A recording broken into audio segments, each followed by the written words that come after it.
నేను రాసి పెట్టుకుంటాను ఆ వాక్యాన్ని, మీరు కూడా రాసి పెట్టుకోండి. ఆ యాకోబు జీవితంలో ఎలా జరిగిందో మీ జీవితంలో అలా జరిగిపోద్ది ఆ దేవుడు సెలవిచ్చాడు. ఏం చెప్పాడో తెలుసా? యాకోబు హృదయం పగిలినటువంటి స్థితిలో ఉన్నాడు. ఆ కారణం ఏంటంటే ఆ రక్తంలో పొర్లించబడినటువంటి వస్త్రాన్ని తీసుకొచ్చి ఆ అన్నలు నమ్మించినప్పుడు నమ్మేశాడు. ఆ అబద్ధాన్ని నమ్మేశాడు, ఆ భ్రమని నమ్మేశాడు, భ్రమలో బ్రతికేశాడు. కొన్ని సంవత్సరాలు ఆ భ్రమలోనే తన బిడ్డ చనిపోయాడు, నా ఆశలు చనిపోయి ఇక నేను ఏదైతే అనుకున్నానో నా కోరిక విఫలమైపోయింది, ఇక నా బ్రతికిందే, నెరిసిన వెంట్రుకలతోనే నేను సమాధిలోకి వెళ్ళిపోతాను, ఇక నాకు జీవం లేదు, ఇక నాకు ఆశలు లేవు, ఇక నా బిడ్డని ఎన్నడూ చూడను అనుకున్నాడు. గోరెపట్ట కట్టుకున్నాడు, తల మీద బూడిద పోసుకున్నాడు, ప్రార్థన చేస్తున్నాడు, అంగలారుస్తున్నాడు, దేవుడి సన్నిధిలోకి తను అప్పగించుకున్నాడు, వస్త్రాలు చింపుకున్నాడు. ఎంత బాధ! దుఃఖంతోనే ఉన్నాడు కొంతకాలం, తను బ్రతికినంత కాలం దుఃఖంతోనే. కానీ ఒక ఆనకు రోజు ఆయన జీవితంలో ఒక రోజు తెలియకుండా వచ్చింది. తెల్లవారేసరికి ఆ గుమ్మం ముందు రథాలు, గుర్రాలు, సైనికులు, బంగారము, ఆ యొక్క మంచి మంచి ఆహారము, తర్వాత అక్కడ ఉన్నటువంటి ఆ సేనాధిపతులు అందరూ సిద్ధంగా ఉన్నారు. తలుపు తీసి చూసేసరికి కారణం ఏంటో తెలుసమ్మా? తన బిడ్డ పంపించాడు. తన బిడ్డ పంపిస్తాడని అసలు ఊహించలే. తన అన్నలు ఆ రోజున ఒక రోజు వచ్చింది, తన అన్నలందరూ, తన అన్నలంటే యోసేపు అన్నలు, యాకోబు పెద్ద కుమారులు, ఆ 10 మంది కుమారులు ఒకానొక రోజున సంఘటన వచ్చింది. దేవుడే మార్గం తెరుస్తాడు. దేవుడే మార్గం తెరిచాడు. దేవుడే మార్గం తెరిచాడు. యాకోబు ఎదురుకుండా ఆ 10 మంది కుమారులు సాగిలిపడి సాష్టాంగపడి నమస్కరించాడు. తండ్రి, మేము చేసింది తప్పు, మా పాపం క్షమించండి. నీ బిడ్డ చనిపోలేదు, నీ బిడ్డ యోసేపు చనిపోలేదు, మేమే గోతులు వేసేసాం, మేమే మిద్యానులకు అమ్మేసాం, మేమే ఆ ఫిలిస్తీయులకు అమ్మేసాం, ఆ వెండికి ఆశపడి అమ్మేశాము. ఇదిగో నీవు మాకన్నా ఎక్కువగా అతన్ని ప్రేమిస్తున్నావని తెలిసి మేము ఇలాగ అమ్మేశాము. పశ్చాత్తాపంతో సాగిలపడి నమస్కరిస్తున్నాను. నీ కుమారుడు బ్రతికి ఉన్నాడు, ఐగుప్తు దేశంలో ఐగుప్తుని ఏలేటువంటి రాజుగా ఉన్నాడు, ప్రధానమంత్రిగా ఉన్నాడు, ఒక అధికార హోదాలో ఉన్నాడు అంటే నమ్మలేకపోయాడు. నిశ్చేష్టుడు ఆయను ఆశ్చర్యపోయి అలా బెగదీసిపోయాడు. నమ్మలేకపోతున్నాడు, వృద్ధుడైపోయి అన్నాడు. ఇది నిజమా? ఇది ఎంతవరకు నిజం? ఆ రోజున అది నిజం అన్నారు, ఈ రోజు నిజం అన్నారు. ఏది తేల్చుకోలేని స్థితిలోకి వెళ్ళిపోయాడు, ఏది తేల్చుకోలేకపోతున్నాడు. అటువంటి స్థితిలో ఆ తలుపు తీసి బయటకు వచ్చేసరికి ఏమేమి తెలుసండి? అన్ని రథాలు, గుర్రాలు, రౌతులు, బంగారము, మంచి వస్త్రాలు, రాజవస్త్రాలు, చక్కటి ఆహార పదార్థాలు, ధాన్యాదులు అన్ని సిద్ధం చేసి పంపించేశాడు యోసేపుగా. అప్పటి వరకు యాకోబు జీవితం ఎలా ఉంది? కరువుతో ఉంది. ఎన్ని సంవత్సరాలు? 7 సంవత్సరాలు కరువు అండి. 7 సంవత్సరాలు కరువు. యాకోబు దీవించబడినవాడు, యాకోబు గోత్రకర్త, యాకోబు ఆశీర్వదించబడినవాడు. ఎందుకు యాకోబుకి 7 సంవత్సరాలు కరువు వచ్చింది అంటే, ఖచ్చితంగా ఒక తప్పు మనల్ని ఏడుబడి చేస్తాం, ఒక పాపము మనల్ని ఏడుబడి చేస్తాం, ఏదో ఒక శాపం అనే కట్ల కింద మనం బంధించబడి ఉంటాం. యాకోబు ఇంటిలోనికి ఎందుకు ఆ శాపం వచ్చింది అంటే, యాకోబు చేసిన తప్పు కూడా ఉంది. తన భార్య అయినటువంటి లేయాని హత్తుకోలేకపోయాడు, ప్రేమించలేకపోయాడు, నామకార్థంగానే జీవించాడు. తన భార్యను కానీ తన బిడ్డలకు కానీ విలువివ్వలేదు. అతను రాహేలు ప్రేమించాడు, రాహేలు బిడ్డలకి విలువించాడు. అది దేవుడి దృష్టిలో శాపం. దేవుడు మనకు అనుగ్రహించినప్పుడు మనం నమ్మకంగా, అది ఏ బాధ్యత అయినా నమ్మాలి. దేవుడి విషయంలో కావచ్చు, సంఘం విషయంలో కావచ్చు, కుటుంబం విషయంలో కావచ్చు, మనం ఏదైతే పొందుకున్నామో దాన్ని నమ్మకంగా మనకి నచ్చినా నచ్చకపోయినా తల దించుకుని వెళ్ళిపోవాల్సింది, అంతే. వెళ్ళిపోవాలి. నామకార్థంగా జీవించాడు. ఆ శాపం, ఆ పాపం ఆయన మీద ఉంది, ఆ బంధకాలు ఆయన మీద ఉన్నాయి. దాని పాప ఫలం అనుభవించతేరాలి. అది మాత్రమే కాకుండా అంతగా దీవించబడినటువంటి యాకోబు జీవితంలో ఆ కరువు ఎందుకు తాండవించింది అంటే, అన్నలు చేసిన పాపం. జాగ్రత్తగా వినాలి. అన్నలు చేసినటువంటి పాపం. అన్నలు ఏం చేశారు? యోసేపు అన్నలు, అభిషిక్తుడైనటువంటి వాడు నీ ముట్టకూడదు అని దావీదు గారు సౌలుని తరుముతుంటే, సౌలు దావీదుని తరుముతుంటే ఒక మాట అంటాడు, అయ్యా ఒక్కసారి కత్తి తీసి ఒక్కసారి పొడి చంపేస్తావు, నీ చేతికి వచ్చింది, పడుకొని ఉన్నాడు, చంపే, నీ చేతిలో కత్తి ఉంది, ఎదుర్కొన్న మనిషి పడుకొని ఉన్నాడు, చంపే అంటే దావీదు ఒక మాట అంటాడు, ఆ దేవుడు అభిషేకించిన వారిని నేను ముట్టను అన్నాడు. అవునా కాదా? దేవుడు అభిషేకించిన వారిని నేను ముట్టను. వాడు నీ తండ్రి అయినా, తల్లి అయినా, సహోదరుడైనా, బంధువైనా, నీ కొడుకైనా, నీ తల్లైనా, అభిషేకం దగ్గర మాత్రం చాలా జాగ్రత్తగా ఉండాలి. లోపల ఉన్న వ్యక్తి వేరు, పైన ఉన్న శరీరం వేరు. లోపల ఉన్నది దేవుని నివాసం, దేవుని గుణాలు, దేవుని సన్నిధి, దేవుని అభిషేకం, దేవుడు కోరుకున్నటువంటి వ్యక్తి. ఆ వ్యక్తిని తీసుకెళ్ళిపోయి గుంటలో పాడేసి, వస్త్రహీనుడు చేసేసి, ఆ వెండికి అమ్మేసేసి, బానిసగా పంపించేసేసి, ఇక అది చాలుగా వస్త్రం తీసుకొచ్చేసి ఆ తండ్రిని మోసగించి తండ్రి దుఃఖానికి కారణమయ్యాడు. ఆ బిడ్డ బతికుండగానే చచ్చిపోయాడని చెప్పేసి ఆ తండ్రిని నమ్మించి భ్రమపరిచి కొన్ని సంవత్సరాలు ఆయన బలమంతా కూడా ఏడుస్తూనే ఉన్నాడు. ఆ దుఃఖము, ఆ అన్నల చేసిన మోసము శాపంగా, పాపంగా ఆ ఇంటిని ఏలుబడి చేస్తూ ఉంది. అందుకే అంతకాలం కరువు అనుభవించారు. ఈ యొక్క అన్నలందరూ కూడా ఏసి వాళ్ళ శాపానికి విమోచన ఎక్కడ కలిగించిండు అమ్మా? వాళ్ళ శాపానికి, అన్నల శాపానికి ఎక్కడ విమోచన కలిగింది అంటే, ఈ అన్నలందరూ వెళ్ళి ఏషావు రాజయ్యాడు. ఆ రాజుగారి పాదాల దగ్గర సాగిలపడ్డారు చూడు, కన్నీటితో ఒప్పుకున్నారు చూడు, అయ్యా మేము తప్పు చేశాం, ఇప్పుడు నువ్వు రాజు అయ్యావు, నువ్వు అధికారి అయ్యావు, మమ్మల్ని చంపేస్తావేమో, మేము చేసింది తప్పే అని సాగిలపడ్డారు చూడు, క్షమాపణ కోరారు చూడు, కన్నీటితో వేడుకున్నారు చూడు. ఆ రోజున వాళ్ళకి విడుదల వచ్చింది, ఆ రోజున విమోచన వచ్చింది. అంతేకాకుండా ఆ తప్పుని కప్పిపుచ్చుకోకుండా మళ్ళా తండ్రి దగ్గరికి వచ్చి తండ్రి పాదాల దగ్గర సాష్టాంగపడి ఒప్పుకున్నాడు చూడు, ఆ రోజున ఆ ఇంటికి విమోచన వచ్చిందండి. ఈ లోపల యాకోబు కూడా పశ్చాత్తాపం వచ్చింది. అయ్యో, నేను ఇంతగా ప్రేమించిన నా భార్య దూరం అయింది, నా భార్య కండినటువంటి బిడ్డ యోసేపు దూరం అయిపోయాడు అని చెప్పి ఎంత నలిగిపోయాడో. నేను చేసిన పాపం. ఎప్పుడు కూడా ఒక మనిషి మారాలి అంటే పశ్చాత్తాపం కావాలి. అదే దేవుడు ఇప్పుడు ఎప్పుడు కోరుతాడు. దేవుడికి స్తోత్రం. సరే, నిన్నటి దినాన దేవుడు మనతో మాట్లాడినటువంటి మాట ఏంటో తెలుసా? ఒకే ఒక మాట, ఇప్పుడు నువ్వు ఉన్న పరిస్థితి నీకు నిజం కాదు, ఇప్పుడు నువ్వు నమ్మేది నిజం కాదు, ఇప్పుడు నీకు భ్రమపరుస్తుంది అది నిజం కాదు, అది అబద్ధం. అది సాధారణ కళ్ళకు చూపి నీకు ఉద్యోగం లేదు, నీకు పెళ్లి లేదు, నీకు బిడ్డలు లేదు, లేకపోతే నీకు ఆరోగ్యం బాగాలేదు, నీ పరిస్థితి బాగాలేదు, నువ్వు ఇంతే, నీ తలరా తింటే నీకు నీ జీవితం మారదు, ఆ మనిషి మారడు, ఆ బ్రతుకు మారదు, ఇవన్నీ చెప్తుందే. ఆ రక్తములో ముంచబడినటువంటి వస్త్రం తీసుకొచ్చి యాకోబుకి ఇచ్చారే, అది అంతా కూడా ఏంటంటే భ్రమ. ఈ రోజు నువ్వు పడేది, నువ్వు అనుభవించేది అంతా భ్రమ. నువ్వు అది నమ్మద్దు. దేవుడు నీ కొరకు ఏం సిద్ధపరిచాడంటే, ఆదికాండం 45వ అధ్యాయంలో ఈ యొక్క రథాలు, గుర్రాలు, రౌతులు, బంగారము ఏమేమైతే కోల్పోయాడు దేవుడు రెట్టింపుగా ఇచ్చాడు. ఆ మంచి ఆహారము, రాజవస్త్రాలు సిద్ధపరిచి ఆ గుర్రాల మీద, రథాల మీద ఎక్కి వెళుతూ ఉండగా ఆ 45వ అధ్యాయంలోకి వచ్చేసరికి, ఆ 46 అధ్యాయాలు ఆదికాండంలోకి వచ్చేసరికి తనని ఎదుర్కోవడానికి వచ్చాడు కుమారుడు. ఎలా ఉన్నాడమ్మా? బానిసలాగా లేడు, ఒక రాజకుమారుడుగా ఉన్నాడు, ఒక అధికారంలో ఉన్నాడు, ఒక హోదాలో ఉన్నాడు, ఒక బంగారపు ఆ యొక్క అంగుళీకంతో రాజముద్ర, రాజ అధికారంతో ఉన్నాడు. అలా తీసుకొచ్చి యాకోబు దగ్గర నిలబెట్టాడు. అది నీ జీవితం, అది నీ సాక్ష్యం, అది నువ్వు పొందుకోపోయి దాని గురించి నువ్వు ప్రార్థించు, దాని గురించి నువ్వు ఎదురు చూడు. ఇంకొకసారి హెచ్చరిక, ఇంకొకసారి నా బతికిందే నేను చూసిందే, ఇక నాకు ఉద్యోగం రాదు, నాకు పెళ్ళి అవ్వదు, లేదా నా పిల్లలు పుట్టరు, నాకు ఆరోగ్యం లేదు, నా మనుషులు మారు అన్నావు, తోలు తీసేస్తా ఉన్నాడు దేవుడు. నిన్న ఖచ్చితంగా తొక్క తీసేస్తాడండి, దానిలో తిరుగులేదు. ఎందుకంటే అంత ఖచ్చితమైనటువంటి వాక్యం. మరొకసారి ఆ మాటలు నా చెవులో వినబడడానికి వీల్లేదు అన్నాడు దేవుడు. అయిలేవో అన్నట్టు నువ్వు చేసిన దానికి అనుభవిస్తున్నావు. ఇక శాప విమోచన కలిగింది.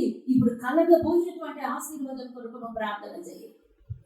అయిపోయింది, ఆ సాధారణ టైం అయిపోయింది. నీకు నేను ఏదైతే ఇప్పటి వరకు ఇది చూసావు, ఇప్పుడు నేను అది చూపించినా కూడా నువ్వు అదే అన్నావు అనుకో, నీకు అదే ప్రార్థిస్తా. ఇంకొకసారి ఆ మాట ఎత్తితే ఒప్పుకొని అన్నాడు దేవుడు. కొరడా రెడీ ఉంటుంది, జాగ్రత్త. ఇక నాకు అది లేదు, నాకు ఇది లేదు, మరొక్కసారి ఆ మొహంలో తేడా వచ్చిన ఒప్పుకోడు దేవుడు. అంత సూటి అయినటువంటి వర్తమానం దేవుడు నాకు ఇచ్చాడు. ఎదురు చూడో, నిరీక్షించో, ఎక్కడో లేదు, అది తలుపు ఎదురుగుండానే ఉంది. నువ్వు సిద్ధపడు, చేయి, ఉపవాసముడు చేయి, దేవుడి పాదాల దగ్గర సాగిలపడు, పొందుకో. తేడా వచ్చిందంటే తొక్క తీసేస్తాడు, జాగ్రత్త. మళ్ళీ నాకు అది లేదు, నువ్వు అటు పోతావా ఇటు పోతావా, నువ్వు వెనక్కి పోయావంటే వెనకదే వస్తుంది. ఆ కరువు, పేదరికము, ఆ భ్రమపరిచే దయ్యాల్ని తరిమి కొట్టు. దయ్యాలకు లోపడద్దు, దయ్యాల దగ్గర భయపడద్దు. నీకు చూపించిందంతా అబద్ధం, ఆ అబద్ధం దగ్గర సాగిలపడద్దు.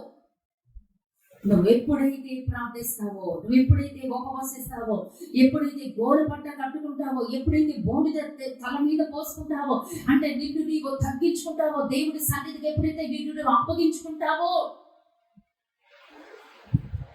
శాప విమోచన కలుగుతుంది. నువ్వు గుర్తు పెట్టుకోవాల్సింది ఒకటి, నా జీవితంలో అది లేదు ఇది లేదని నీ నోట్లో నుంచి రానివ్వద్దు. చాలా ఖండితంగా దేవుడు చెప్తున్నాడు, రానివ్వద్దు. నీకేం కావాలో శాసించు. దేవుడు నీకు బంగారం కావాలా, రాజవస్త్రాలు కావాలా, వద్దంట నా బంగారం కలిగి, బంగారం వద్దండి, ఇచ్చిదానా, నువ్వే గుర్తుకొస్తున్నది నటించు. హల్లెలూయా, హల్లెలూయా. ఆ రాజవస్త్రాలు బయట ఉంటాయి, వస్త్రం కోసం భయపడద్దు. రాజవస్త్రాలు బయట ఉంటాయి, హోదా అధికారం బయట ఉంది, ఉద్యోగం బయట ఉంది. పిచ్చి వాళ్ళలాగా రంకెలేయొద్దు దేవుడి మీద. నీ ఆశీర్వాదం నీ గడప ఎదుటనే ఉంది. పొందుకొట్ట నేర్చుకో, గోరు పట్ట కట్టుకో, ఉపవసించు, దేవుడి సన్నిధిలో సాగిలపడు. ఇంకొకసారి రంకెలేస్తే ఒప్పుకోడు అంటాడు దేవుడు. నాకు అది లేదు ఇది లేదు ఇది లేదు అది లేదు, రంకెలేస్తే మాత్రం దేవుడు నీకు వచ్చేస్తాడు. తిరుగులేదు ఇంకే వాక్యానికి అంత. పొందుకునేది నువ్వెంత కష్టపడితే అంత పొందుకుంటావు. దేవుడు అన్ని తీసుకొచ్చి నీ కాళ్ళ దగ్గర పడేశాడు. తినడానికి ఒళ్ళు కొవ్వు, తినాలి, అరాయించుకోవాలి, వెళ్ళాలి బయటికి, శ్రద్ధగా ఉండాలి, దేవుడి సన్నిధిలో భయంతో ఉండాలి, ఉపవాసంతో ఉండాలి, ప్రార్థనతో ఉండాలి, వాక్యంతో. నీ ఎన్ని తప్పులునే ఆ తప్పులని సరిదిద్దుకొని దేవుడి దగ్గర సాగిలపడిపో. హల్లెలూయా, హల్లెలూయా, హల్లెలూయా. దేవుడికి స్తోత్రం. దేవుడు నేను ఇవ్వలేదు అంట, నీకు ఇచ్చాను, తీసుకోవడమే. అది కూడా నేను తీసుకొని నా నోట్లో తెచ్చి పెట్టు ప్రభు అంటే ఎలా ఉంటుంది? ఇప్పుడు నువ్వు అడిగేది అలాగే ఉంటుంది. అనుమానించిన, సందేహించిన, నిర్లక్ష్యం చేసిన, అదే చాలా జాగ్రత్తగా ఉండాలండి. దేవుడు చాలా చాలా చాలా చాలా ఇష్టపడుతున్నాడు, నేను చాలా కోరుకుంటున్నాడు. దేవునికి సమస్త మహిమ కలుగును గాక. పిల్లలకు ఆకలేస్తుంది. హల్లెలూయా, హల్లెలూయా. 10 minutes చెప్పి నీకు క్లోజ్ చేస్తానమ్మా. మొదటి రాజుల గ్రంథం, అది నిన్నటి ఆశీర్వాదం మీ కొరకు సిద్ధంగా ఉంది. గోరు పట్టాలు కట్టాలి. ఇంకా మొదటి రాజుల గ్రంథం 4వ అధ్యాయము, మొదటి రాజుల గ్రంథం 4వ అధ్యాయము 29 నుంచి నేను చదువుతాను. మొదటి రాజుల గ్రంథం పేజ్ నంబర్ 282, 4వ అధ్యాయం 29 నుంచి. దేవుడు జ్ఞానమును బుద్ధిని వర్ణింప సఖ్యము కాని వివేచన గల మనసును సొలొమోనుకు దయచేసిన గనుక సొలొమోనునకు కలిగిన జ్ఞానము తూర్పు దేశుల జ్ఞానము కంటేనో ఐగుప్తుల జ్ఞానం అంతటి కంటేనో అధికమై ఉండెను. అతడు సమస్తమైన వారి కంటేనో యజ్రాహీయుడైన ఏతాము కంటేనో మహోలు కుమారుడైన హేమాను కల్కోలు దద్ద అను వారి కంటేనో జ్ఞానవంతుడై ఉండెను గనుక అతని కీర్తి చుట్టుపక్కలనున్న జనములన్నింటిలో వ్యాపితమాయను. అతడు 3000 సామెతలు చెప్పెను, 1005 కీర్తనలు రచించెను. మరియు లెబానోనులో ఉండు దేవదాను వృక్షమునే గాని, గోడలో నుండి మొలిచి హిసోపు మొక్కనే గాని, చెట్లన్నిటి గూర్చి అతడు వ్రాసెను. మరియు మృగములు, పక్షులు, ప్రాకు, జంతువులు, జలచరములు అనువాటిని అన్నిటిని గూర్చి అతడు వ్రాసెను. అతని జ్ఞానపు మాటలు తెలియచేయుటకై అతని జ్ఞానమును గూర్చి వినిన భూపతులందరిలో నుండి, జనులందరిలో నుండి మనుషులు సొలొమోను వద్దకు వచ్చిరి. హల్లెలూయా, హల్లెలూయా. సొలొమోను ఎవరండి? జ్ఞానవంతుడు. దేవుడే జ్ఞానం ఇచ్చాడు, ఐశ్వర్యం ఇచ్చాడు, అన్ని ఇచ్చాడు. చిన్న వయసులోనే రాజుగా పట్టాభిషేకం చేశాడు. ఆయన ఎన్ని సామెతలు రాశాడంటే 3000 సామెతలు రాశాడు, 1000 కీర్తనలు రాశాడు. ఎన్ని రాశాడమ్మా? 3000 సామెతలు రాశాడు, 1000 కీర్తనలు రాశాడు. అక్కడ ఎవరెవరు ఉన్నారంటే, అతడు సమస్తమైన వారి కంటే ఎజ్రాహీయుడైన యతాము కంటేను, మహోలు కుమారుడైన హేమాను, కల్కోలు దర్ద అను వారి కంటేను జ్ఞానవంతుడై ఉండేను. అన్ని విధాల సొలొమోను గారిని దేవుడు దీవించాడు, పట్టాభిషేకం చేయించాడు, ఆశీర్వదించాడు, అంతా ఆశీర్వదించాడు. అయితే ఆయన ఎలాంటి జ్ఞానంతో నింపబడ్డాడంటే, అతని జ్ఞానం కొరకు ఎక్కడెక్కడో ఉన్నటువంటి జనులందరూ కూడా ఆయన చూడ వస్తూ ఉండేవారు. అది ఆయన హోదా, అది ఆయన జ్ఞానం. ఓకే. అయితే ఆయన రాసినటువంటి వాటిలో సామెతలు ఉన్నాయి, పరమగీతాలు ఉన్నాయి, కీర్తనలు ఉన్నాయి, ప్రసంగి ఉంది కదమా. చాలా చాలా గ్రంథాలు రాసుకుంటూ వెళ్ళాడు. ఆ రాస్తూ ఉన్నటువంటి సమయంలో ఏం రాశాడంటే 33వ వచనంలో, మరియు లెబానోనులో ఉండు దేవదారు వృక్షమనే గాని, గోడలో నుండి మొలచు హిస్సోపు మొక్కనే గాని, చెట్లన్నిటిని వచ్చి అతడు వ్రాసెను. హల్లెలూయా. మరియు మృగములు, పక్షులు, ప్రాకు, జంతువులు, జలచరములు అను వాటిని అన్నింటిని గూర్చి అతడు వ్రాసెను. హల్లెలూయా. దేవునికి స్తోత్రం కలుగును గాక. హల్లెలూయా. ఏమేమి రాశాడంటే, కీర్తనలు రాశాడు, సామెతలు రాశాడు. ఆయన చూడడానికి, ఆయనతో ఆ మాటలు వినడానికి శాభాదేశం నుంచి కూడా, ఆ యొక్క భూదిగంతముల నుంచి కూడా ఆమె కూడా గొప్ప పరివారంతో ఆయన జ్ఞానపు మాటలు వినడానికి వచ్చింది. అంతేకాదు ఆయన ఏమి రాశాడు, వాటితో పాటు ఏమి రాశాడు, లెబానోనులో ఉండేటువంటి దేవదారుల మొక్క రాశాడు, గోడలో నుంచి మొలిచే హిస్సోపు మొక్క గురించి కూడా రాశాడు. దేవునికి సమస్త మహిమ కలుగును గాక. నేను ఇక్కడి నుంచి వెళ్ళిన తర్వాత నుంచి దేవుడిని అడుగుతున్నాను, ప్రభా రేపు ఫాస్టింగ్ పీరియడ్ ఉంది, యవన బిడ్డలు వస్తాను, నేను ఎవరి కోసం చెప్పను. నేను ఇలా పైకి మాట్లాడుతున్న లోపల మాత్రం అలా తిరుగుతానే ఉంటుంది. ఇప్పుడు మీరు అందరూ పాటలు పాడుతున్నారు కదా, మీకు ఎలా ఉంటుంది మీ నోరు? ఎప్పుడు ఏదో ఒక పాట పట్టుకోవాలి, రాగం పట్టుకోవాలి, అది పాడుతూ ఉండాలి కదా. మీరు అలా నింపబడ్డారు. నా మనసు ఎలా ఉంటుంది? వాక్యం, ఈ వాక్యం ఎలా ఉంది, ఆ వాక్యం ఎలా ఉంది, ఈ వాక్యం చెప్పారు, ఆ వాక్యం నిరంతరం దేవుడు అడుగుతారు. నేను అనుకున్నా దానియేలు కోసం చెప్పనా ప్రభా, దావీదు కోసం చెప్పనా, మోషే కోసం చెప్పనా, ఇవన్నీ విని కాదు. నా బిడ్డలకి నేను కొత్త నేర్పించాలి ప్రభా. నేనేం చెప్పాలి? నాకు చెప్పు ప్రభా. నువ్వేం చెప్తావో అది తీసి చదువుతాను, నువ్వేం చెప్తావో అది నీ ముందు నేర్చుకుని నా పిల్లలకి నేను నేర్పిస్తాను ప్రభా అని అంటా ఉన్నాను. సడన్ గా మేము కూర్చున్నామండి, మా పాప అడుగుతుంది, అవును పిన్ని, దేవుడు ఆ యొక్క రక్త నిబంధన అదేంటి ఆ యొక్క మరణంతో వచ్చినప్పుడు ఆ యొక్క రక్తము గడప కమ్మిల మీద పొయ్యమన్నాడు కదా, హిస్సోపుతోనే ఎందుకు పొయ్యమన్నాడు? అంతే షాక్ అయిపోయానండి. మామూలు మాట్లాడు వేరుకుంటే, దేవుడు తట్టింది వేరుకుంటుంది. హిస్సోపునే ఎందుకు వాడుకున్నాడు దేవుడు అంటే, అప్పుడు నా ప్రాణం నెమ్మది. దేవుడు నాకు హిస్సోపు గురించి చెప్పమన్నాడు. దేవానికి వందనాలు. ఒక్క మాట కూడా మాట్లాడలేదండి. నా మీద అభిషేకం వచ్చేస్తుంది, నాకు అర్థమైపోయింది. ఇదే రేపు వర్తమానం, ఇదే నా బిడ్డలకి నేను నేర్పించాను, ఇదే దేవుడు మాట్లాడబోతున్నాడు. క్లారిటీగా వచ్చేస్తుందండి దేవుడు మాట. ఇదే దేవుడు చెప్పమని చెప్తున్నాడని ఇంకా దాని వైపుగా వెళ్ళిపోయిందండి నా మైండ్ మొత్తం. హల్లెలూయా, హల్లెలూయా. ఇప్పుడు దేవుడు మాకు ఆనందిద్దాం. ఎక్కువ సమయం చేయనండి, చాలా త్వరగా వెళ్ళిపోవాలి. పసిబిడ్డలు ఉన్నారు నాకు. హల్లెలూయా, హల్లెలూయా. నిర్గమకాండము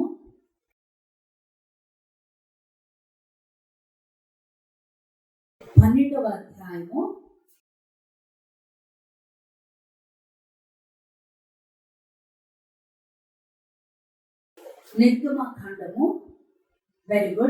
12వ అధ్యాయం 21 నుంచి ఇంకా చదివేస్తాను చూడండి. కాబట్టి మోషే ఇశ్రాయేలీయుల పెద్దలందరినీ పిలిపించి వారితో ఇట్లనెను, మీరు మీ కుటుంబముల చొప్పున మందలో నుండి పిల్లను తీసుకుని పస్కా పశువును వధించుడి, మరియు హిస్సోపు కొంచె తీసుకుని పళ్ళెములో ఉన్న రక్తంలో దాన్ని ఉంచి, మరియు హిస్సోపు కొంచె తీసుకుని పళ్ళెములో ఉన్న రక్తంలో దాన్ని ముంచి ద్వారబంధపు పై కమ్మీని 2 నిలువు కమ్మీలను పళ్ళెంలోని రక్తమును తాకించి వలెను. తరువాత మీలో ఎవరును ఉదయం వరకు తన ఇంటి ద్వారము నుండి బయట వెళ్ళకూడదు. హల్లెలూయా, హల్లెలూయా. ఆ రోజు మనకు తెలుసండి నిబంధన, పస్కా పండుగ ఆచరిస్తున్నాను కదమ్మా. ఆ యొక్క గొర్రె పిల్లను వధించి రక్తాన్ని పళ్ళెములో పట్టుకుని హిస్సోపుతో దాన్ని ముంచి వారి యొక్క ద్వారబంధముల మీద నిలువు కమ్మి అడ్డ కమ్మి, మొత్తం 3, 1 నిలువు కమ్మి 2 అడ్డ కమ్మి కదా, అలా పుయ్యమన్నాడు హిస్సోపుతో. హిస్సోపునే ఎందుకు వాడారో అది మా పాప అడిగింది. హల్లెలూయా. హిస్సోపునే ఎందుకు వాడారు అంటే ఇక్కడ మళ్ళీ రాజుల గ్రంథం తీసే ఉంచండమ్మా. ఇక్కడ 33వ వచనంలో ఎలా ఉందంటే, మరియు లెబానోనులో ఉండు దేవదారు వృక్షమే గాని గోడలో నుండి మొలిచే హిస్సోపు మొక్కనే గాని చెట్లన్నిటి గురించి అతడు వ్రాసాను. హల్లెలూయా. అక్కడ 2 మొక్కలు ఉన్నాయి. ఏ మొక్కలమ్మా? 1 దేవదారు వృక్షము, 2 దేవదారు నేను పక్కనే ఉందో చదవాలమ్మా మీరు. అది దేవదారు కాదు నాన్న, దేవదారు కాదు నాన్న, వృక్షమా చెట్ట, అది నేను కంప్లీట్ చేస్తాను. దేవదారు డబ్బుంటే చూసి చెప్పండి. 1 రాజులు, అందుకే 4:33. సరే, దేవదారు వృక్షమనే కానీ చెట్టులో నుండి మొలుచు హిస్సోపు మొక్కనే మొక్క వృక్షం, అది నేను చెప్పేది. వృక్షం అంటే ఎలా ఉంటది? చాలా ఎత్తైంది, చాలా బలమైంది, చాలా శ్రేష్టమైంది. మొక్క అంటే చిన్న పిలక కదా, చిన్న పిలక. అది చెట్టు అంటే మాత్రం ఎదిగింది. ఇక్కడ ఎవరు ఉన్నారు? చెట్టులాగా ఎవరు బిడ్డలు ఉన్నారు? చిన్న చిన్న పిలకల్లాగా మీరు ఉన్నారు. ఓన్లే నేను వృక్షంలాగా లేకపోయినా దేవుడే. హల్లెలూయా, దేవునికి స్తోత్రం కలుగును గాక. అయితే దేవుడు మాట్లాడుతున్నటువంటి మాట ఏంటో తెలిసిందండి. గమాకాండములో ఆ యొక్క చిన్నదైనటువంటి హిస్సోపు మొక్కని చెట్టు అనద్దు, అందుకే నేను అలా పలికాను. హిస్సోపు చెట్టు కాదు, హిస్సోపు మొక్క, చిన్న మొక్క, లేత మొక్క, పల్చగా ఉంటుంది. ఎటు వంచితే అటు వంగిపోతుంది, ఎటు వంచితే అటు వంగిపోతుంది. దానికి ఆ గుణలక్షణం ఉంది, దానికి ఆ గుణలక్షణం ఉంది. దాన్ని ఎందుకు దేవుడు కోరుకున్నాడు? అది నాకు కావాల్సిన అంశం.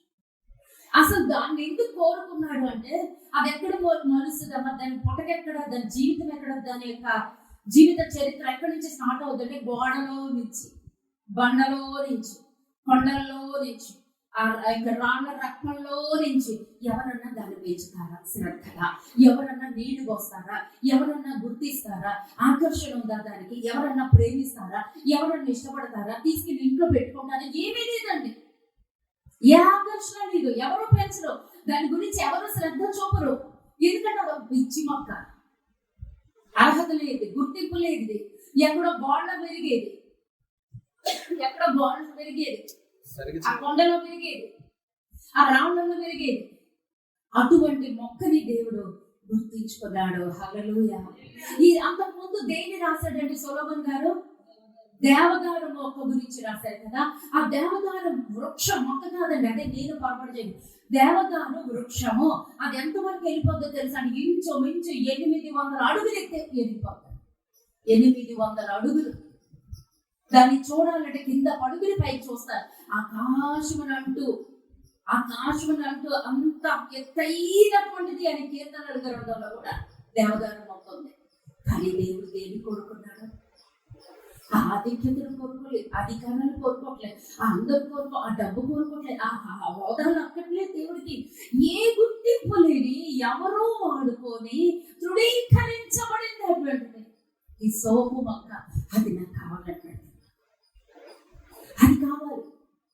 అది ఎటు వచ్చింది అటు వంగిపోతుంది. చిన్న మొక్క కదమ్మా, చిన్న మొక్క స్పాంజీలా ఉంటుంది, పీల్చుకునే కూడా ఉంది, వాక్యాన్ని పీల్చుకునే కూడా ఉంది, వాక్యాన్ని లోపల భద్రపరుచుకునేటువంటి కూడా ఉంది.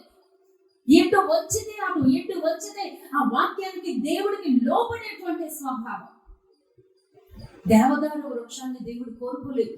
ఆ చిన్నదైనటువంటి, ఏ గుర్తింపు లేనటువంటి, ఏ ఘనత లేనటువంటి, ఏ ఆకర్షణ లేనటువంటి, ఏ యొక్క అర్హత లేనటువంటిది ఆనాడు హిస్సోపు మొక్క కావాలి. ఒక్క మాటలో చెప్పాలి అంటే ఆ హిస్సోపు మొక్కలు మనమే, మీరే, మనమే. దేవుడు అదే కోరుకుంటాడు. ఆ హిస్సోపు మొక్కవు నువ్వే, ఆ హిస్సోపు మొక్కవు నువ్వే. నువ్వు కావాలి దేవుడికి, నువ్వు కావాలి. ఈ లోకంలో ఏ అర్హత లేదు, ఏ గుర్తింపు లేదు, ఎటువంటి యోగ్యత లేదు, ఎటువంటి ఆకర్షణ లేదు, ఎటువంటి హోదా లేదు. అందరి చేత ధృవీకరించబడినటువంటి స్థితి ఈ సోపు మొక్క. హల్లెలూయా. దేవుడు దాన్ని గుర్తించాడు. ఈ రోజున నువ్వు మనుషుల దృష్టిలో ఉన్నా లేకపోయినా పర్లేదు, ఒకవేళ లేవు, దేవుడు అదే చెప్తున్నాడు. అదే నటన, దానిలో లేదు, కానీ నీకు శాశ్వతంగా ప్రేమించాడు. ఆ రోజున 20 లక్షల మంది ప్రజలు ఐగుప్తు దేశంలో నుంచి బయటకు వచ్చారు అని అంటే ఆ రాత్రి కాల సమయంలో ఏ గుర్తింపు లేనటువంటి, ఏ ఘనత లేని, ఏ అర్హత లేదు, ధృవీకరించబడి ఆ గోడల్లో పెరిగినటువంటి, ఆ బండ సందుల్లో పెరిగినటువంటి ఆ మొక్క కోసము ఇశ్రాయేలీయులందరూ పరుగులు చేస్తున్నారు. దేవుడు ఎందుకని చెప్పాడు, ఈ సోపు మొక్కను తెచ్చి ఆ రక్తంలో ముంచి ఆ ద్వారబంధముల మీద పొయ్యండి అంటే ఆ ముందు రోజు అంతా ఏం చేస్తారు, ఆ పగలంతా కూడా ఈ సోపు మొక్కలు వెతకడం ప్రారంభించారు. దేవుడు గుర్తించిన తర్వాత నీ జీవితం అలా ఉంటుంది. దేవుడి దృష్టిలోకి నువ్వు వెళ్ళిపోయిన తర్వాత నీ జీవితం అలా మలుస్తాడు. దేవుడి దృష్టిలోకి ఆ హిస్సోపు మొక్క ఎలా వెళ్ళిపోయిందో ఈ రోజు నువ్వు ఉన్నావు. నో డౌట్, అనుమానించకండి, నేను ఉన్నానా లేదా అనకండి. నువ్వు ధృవీకరించబడ్డావన్నది ఎంత వాస్తవమో దేవుడి దృష్టిలో కూడా ఉన్నావన్నది అంత వాస్తవం. తెలుసమ్మా, అంత వాస్తవం. ఆ రోజున ఇశ్రాయేలీయులందరూ ఆ మొక్కను వెతుక్కుంటా, ఈ సోపు మొక్క ఎక్కడుంది, ఈ సోపు మొక్క ఎక్కడుంది అని వెతుక్కుంటా వెళ్ళి ఆ మొక్కను తెచ్చి ఆ రక్తంలో పొర్లించి దాన్ని రాసి ఆ యొక్క వాడడానికి దేవుడు ఇష్టపడ్డాడండి. హల్లెలూయా. లేవియా కాండంలో కూడా ఇంకొక మాట ఉంటుందండి. లేవియా కాండం 14:4 ఎవ్వరూ తీయదు, ఇంటికి చదువుకోండి. లేవియా కాండం 14:4 ఏముంటుందో తెలుసండి. కుష్టి వ్యాధి వచ్చినటువంటి వ్యక్తి అందరికి దూరంగా ఉంటాడు, తృణీకరించబడి ఉంటాడు. వాడికి స్వస్థత వచ్చిన తర్వాత వాడి శరీరాన్ని ఎవరికి కనపరుచుకోవాలండి? యాజకుడికి కనపరుచుకోవాలి. ఆ యాజకుడు తన శరీరంలో వ్యాధి నివారణ కలిగింది అని చూసినప్పుడు అతన్ని తీసుకెళ్లి శుద్ధీకరించిన తర్వాత దేన్ని వాడతాడో తెలుసండి శుద్ధీకరించడానికి? ఈ సోపు మొక్కనే. నాకు తెలిసి నేను ఇంకా ధ్యానించలేదు, ఇంకా లోపలికి వెళ్ళలేదండి. నాకు తెలిసి ఆ రాత్రి వాళ్ళు చెప్పారు కదా, దేవుడు ఈ యొక్క కూరని ఈ యొక్క నీళ్ళతో వండకూడదు, నిప్పుల మీద కాల్చి తినాలి, చేదు కూరలతో తినాలి. ఎస్ఆర్లో ఆ చేదు కూరేది ఈ సోపు మొక్క చాలా చేదుగా ఉంటుంది. అంటే నువ్వు మనుషులకు పనికిరావమ్మా, కళ్ళు దేవుడికి పనికొస్తున్నాను. నువ్వు దేవుడికి పనికొస్తావు, దేవుడు నేను వాడుకుంటాడు, దేవుడు నేను ఇష్టపడుతున్నాడు. ఈ రోజున సెకండ్ సాటర్డే మీటింగ్ లో దేవుడు నీతో ఏం మాట్లాడుతున్నాడు? ఒకే ఒక మాట, దేవుడు నిన్ను కోరుకుంటున్నాడు, దేవుడు నిన్ను ఇష్టపడుతున్నాడు, దేవుడు నిన్ను ప్రేమిస్తున్నాడు, దేవుడు నిన్ను ఆకర్షిస్తున్నాడు. ఏ ఘనత లేదు నీకు, దేవుడు ఘనత ఇవ్వడానికి సిద్ధం. ఘనత కాదా చెప్పండి? ఆ లక్షలాది మంది ప్రజలు ఈ సోపు మొక్క ఎక్కడుంది అని వెతుక్కుంటా వెళుతున్నారు. తెలుసా, ఒక రోజు వస్తుంది, ఈ రోజు నువ్వు ఎందుకు తృణీకరించబడిన దానివే, కానీ ఒక రోజు వస్తుందమ్మా, అనుకుంటా ఉండు, దేవుడి కొరకు ఎదురు చూస్తూ ఉండు. అందరి దృష్టిలోకి నువ్వు వెళ్ళకపోతున్నావు నాన్న. దేవుడు నాతో మాట్లాడింది అదే, అందరి దృష్టిని నువ్వు ఆకర్షించబోతున్నావు, అందరిలో దేవుడు నిన్ను ప్రదర్శించబోతున్నాడు. నువ్వు అందరి దృష్టిలోకి వెళ్తున్నావా లేదా అన్నది సెకండరీ. దేవుడి దృష్టిలో నువ్వు ఉన్నావు, దేవుడే నిన్ను ప్రదర్శించబోతున్నాడు. ఆ రాత్రి కాల సమయంలో చేదు కూరలతో మీరు ఆహారాన్ని తినాలి అన్నప్పుడు తీసుకొచ్చింది కూర ఏంటో తెలుసండి? ఈ సోపు మొక్కే. ఆనాడు దేవుడు దావీదు గారు తప్పు చేసినప్పుడు, పాపము చేసినప్పుడు కీర్తనలో వెయిట్ చేస్తుందండి. కంటిన్యూస్ ప్రేయర్స్ కదా, కంటిన్యూస్ మాట్లాడతారు. విసుక్కుంటే ఎలా అవుతుంది? దేవాస్తోత్రం, హల్లెలూయా. ఈ యొక్క దావీదు గారు 51 దావీదు కీర్తనలో పాపం చేసిన తర్వాత క్షమించమని అడిగినప్పుడు, ప్రభువా నా పాపాన్ని హిస్సోపుతో కడుగు ప్రభువా. హిస్సోపు అది శుద్ధీకరించబడేటువంటిది. హిస్సోపు ఒక సబ్బు లాంటిది, దాంతో శుద్ధీకరించు. అది కడగడానికి స్పాంజ్ ఎందుకు శుద్ధీకరించమన్నాడంటే, అది వాటర్ వేసినప్పుడు ఆ వాటర్ అది పీల్చేసుకుంటుంది. పీల్చుకొని దాన్ని వాడుతున్నప్పుడు అది స్క్రబ్బర్ లాగా పనికొస్తుంది, తుడిచివేయబడ్డాడు. అందుకే నా పాపాన్ని హిస్సోపుతో తుడిచే ప్రభువా. అందుకే ఆ యొక్క హిస్సోపుని, ఆ మొక్కని ఆ దానిలో నీళ్ళను ముంచినప్పుడు, రక్తంలో ముంచినప్పుడు ఆ రక్తాన్ని పీల్చుకుంటుంది. మరో దాని మీద పూసినప్పుడు అది విడుదల చేసి పోస్తుంది. అది ఎంత గుణలక్షణాలు ఉన్నాయండి. ఆ రక్తం అది లోబడ్డం ఏంటి, అది పీల్చుకోవడం ఏంటి, వదలబడ్డం ఏంటి, ఏం పీల్చుకుంటుంది? దేవుడి వాక్యాన్ని లోపలికి తీసుకుంటుంది, దేవుడి వాక్యాన్ని లోపడుతుంది, ప్రదర్శిస్తుంది. అది ఎటు వచ్చేటట్టు వంగిపోద్ది. దేవుడి సన్నిధిలో అంత దీనత్వం ఉండాలి. దేవుడు వాక్యానికి అంత లోబడేటువంటి స్వభావం మా హిస్సోపుది. అందుకే దేవుడు అంతగా ఆ హిస్సోపును కోరుకున్న. చిన్నదాన్నే కావచ్చు, ఇంకా చిన్నదాన్ని గుర్తింపు లేదు, తృణీకరించబడి ఎందుకు పనికిరాని వాడవి దాన్ని అవ్వచ్చు. కానీ దేవుడి దృష్టిలో నువ్వు ఉన్నావు, దేవుడి దృష్టిలో నువ్వు ఉన్నావు.